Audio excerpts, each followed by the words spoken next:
Hey everyone, welcome back to the channel. My name is Brent with Cameron Fabrications, and I am a rig welder down here in South Mississippi.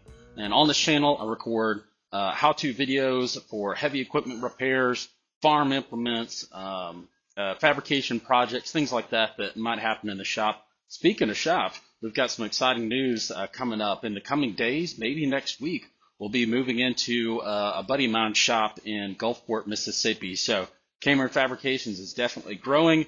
We've kind of outgrown my own house, my own garage. Then I moved over to my parents' shop in Long Beach, and we kind of outgrew that as far as the space that we need for heavy equipment and just the size of the projects. So we're definitely expanding. We're excited about that. Today's video is going to be featuring a improvement that we're going to be making to a 32-foot camper where the customer has a receiver hitch that they want reinforced with some additional metal. It's a known issue with this particular camper or the style receiver hitch that they have.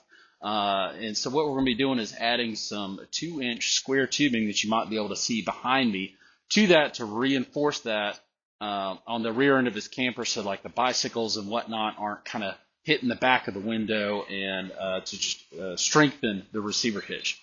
The other thing that the customer wants is to add some pieces of metal in between, like the leaf spring perches, if you will. And so I'm going to show you how I'm going to take some flat bar, some 2-inch wide flat bar, bend it with a rosebud, and then later on tomorrow when we're on site at the customer's residence, what I'm going to do to weld it in place. So stay tuned for more. Again, like and subscribe to this video, and thanks for watching. All right, continuing on with the camper frame reinforcement, hitch reinforcement project. I've got the 6 pieces laid out. At first I thought they were going to be, so let me back up a little bit. So what we've got is these 6 pieces that are right now 7 inches long, and we're going to put a 90-degree bend right there in the center of each piece. So 7-inch piece, 7-inch piece, bent at 3.5 inches. Glad I re-looked at the text messages and the invoice, the down payment for the materials invoice that I sent to the customer on exactly, what I was going to be building to their requirements, and not just relying off of memory, right? Because it can get you in trouble. So I was thinking it was going to be, one piece, 14 inches long, bent at 7 inches. I'm like, man, that is really big. So what I did is I went and looked at my parents' camper, which is a smaller camper or a different style. And I was like, there's no way, this one piece that's 14 inches long, bent at 7 inches in the center would even fit. So I started to looking at my, the documentation, right, the customer requirements. I'm like, glad I checked. 7-inch piece, bent at 3.5. So using far less material than I originally anticipated for this. So these pieces are going to be installed up in the spring perch area per the manufacturer's recommendations of the camper. So let's get on the clock and get to it.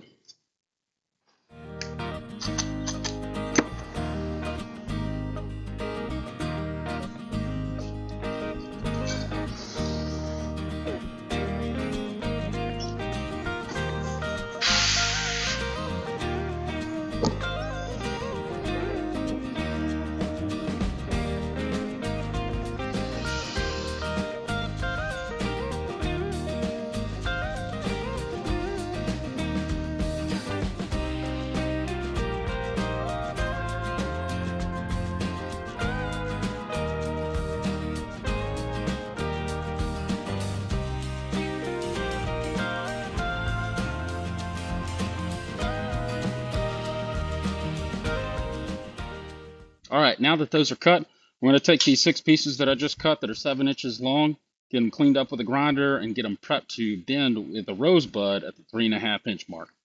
Let's get to it. Okay, we're back, everyone. Slight change of plans. I thought I was going to use the rosebud to bend those 7 inch pieces into a 90, but because they're so short, And then having to put each piece in the vise and heat it up with a rosebud. I really didn't want to put that much heat into the vise itself. It was pretty short. If these were longer, I could probably do it, but after kind of looking at it and thinking about it, I said, well, it's probably faster and more efficient for me to cut these in half and then just weld them together on a 90 degrees. So that's what I want to do is I'm going to put this in there, use the magnet, tack it up on each, like that outside edge, tack it there and there.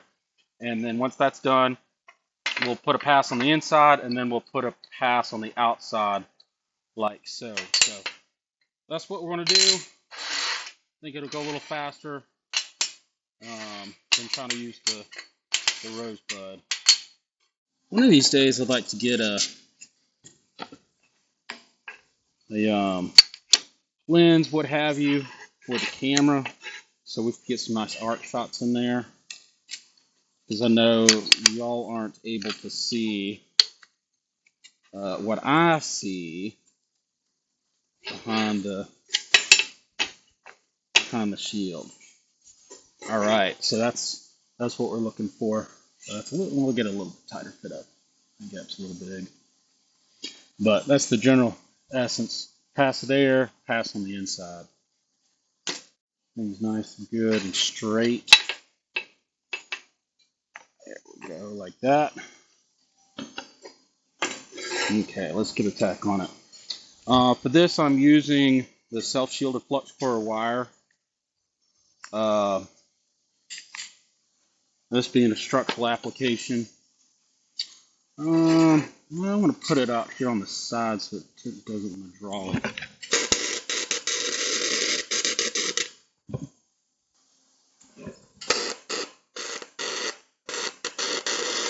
Come on, wire feeder.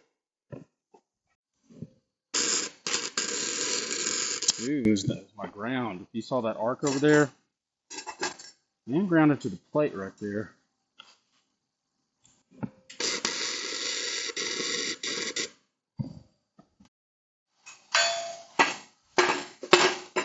Alright, let's get this magnet out the way. Now I know it's going to draw some, so I guess probably that first pass, instead of doing this pass on the inside, I'm going to do the pass on the outside first. Ooh, it's hot out here. Oh, here we go. Wire speed a little bit too low. That arc length is a little bit too much.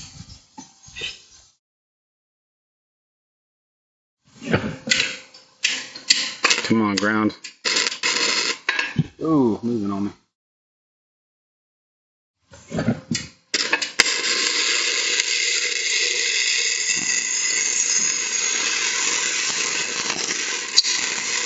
If I had a helper, I'd probably say turn that wire speed up. I still got too big of a arc length. Needs to be feeding that puddle a little bit faster. Going a little bit too slow, putting too much heat in the part. We'll get it dialed in.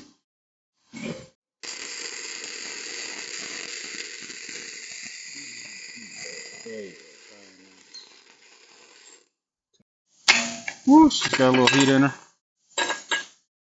Now let's put. Actually, it's still pretty straight. I don't know if you can see it. Yeah, I can see where it drew in a little bit that way. So hopefully this next pass on the inside will help mitigate that and bring it back in where it's supposed to go.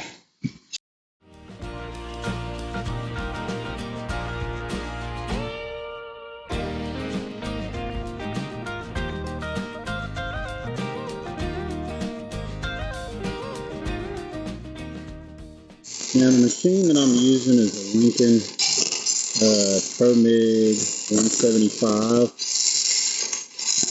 I've had for 2005. I still have the receipt for it. Scanned on the server at the house. There we go. That's good. It's been a fantastic machine. 240 volt not 50 amp, 20 amp or so, 22 amp. But that's as far as AC current required. Been a great little machine. One of these days I'm going to get a wire feeder for the Miller suitcase wire feeder. So that's the first part. Now let's rinse and repeat with the other 5. Get it going.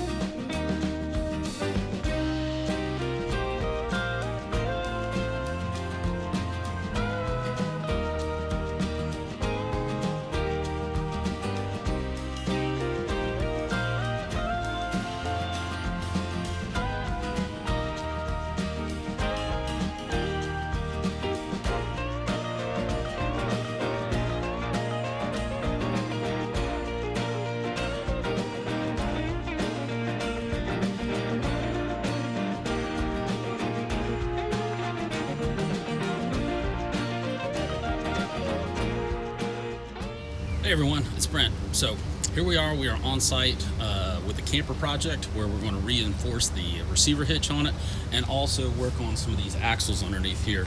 So add in the additional reinforcements that the customer wants. So let's bring you in close and show you what we're working on. Prior to coming on site to the customer, I went ahead and fabricated some of these L brackets, as you saw a little bit earlier in the video. 7-inch piece, cut and welded right here to make a 90. 1/4 inch thick. And so what the customer wants is to take these pieces. Now I'm going to have to trim them down widthwise because it's just a little bit too wide to fit in there, but in essence it's going to fit in between there like you see, to reinforce each of these 6 pieces for the leaf spring purchase.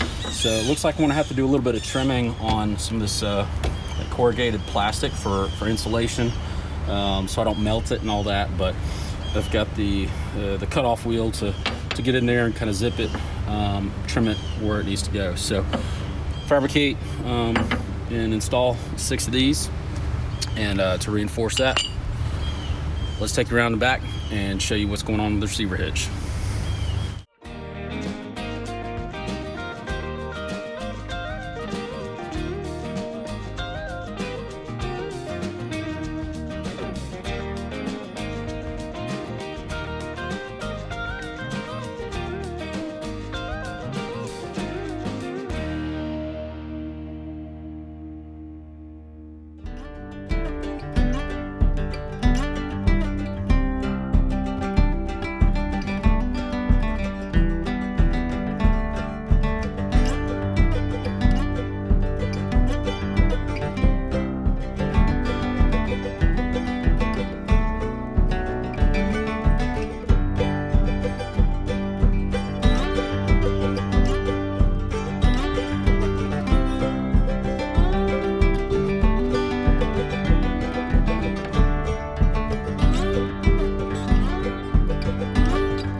Okay, here is the rear of the camper. So what we're going to be doing is taking this square tubing over here, 2-inch by 2-inch, 1/4 inch wall tubing that I've already cut to length, and it's going to go from this outside edge of the frame across the top of the receiver hitch over there and tie into the frame rails over the top. So this receiver hitch is a little bit better built than some of the pictures that the customer had sent me of other campers. Some of the other campers was a worse design than this one. So this one has some additional reinforcement, but if you can see off in the background, the customer has a bike rack with 4 bicycles. So that's a fair amount of weight. When you get that weight, you know, 3 feet out from the rear of the camper, that's a lot of weight bouncing around. So adding this piece, 1/4 inch wall out here to this top edge will definitely reinforce it and give the customer, the owner of the camper, peace of mind knowing that when this thing's going down the road, he doesn't have to worry about it. So That's that. Let's get back on the clock and get back after it.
Hey, thank you everyone for watching. So it was great to have you. So stay tuned for more videos from Brent with Cameron Fabrications.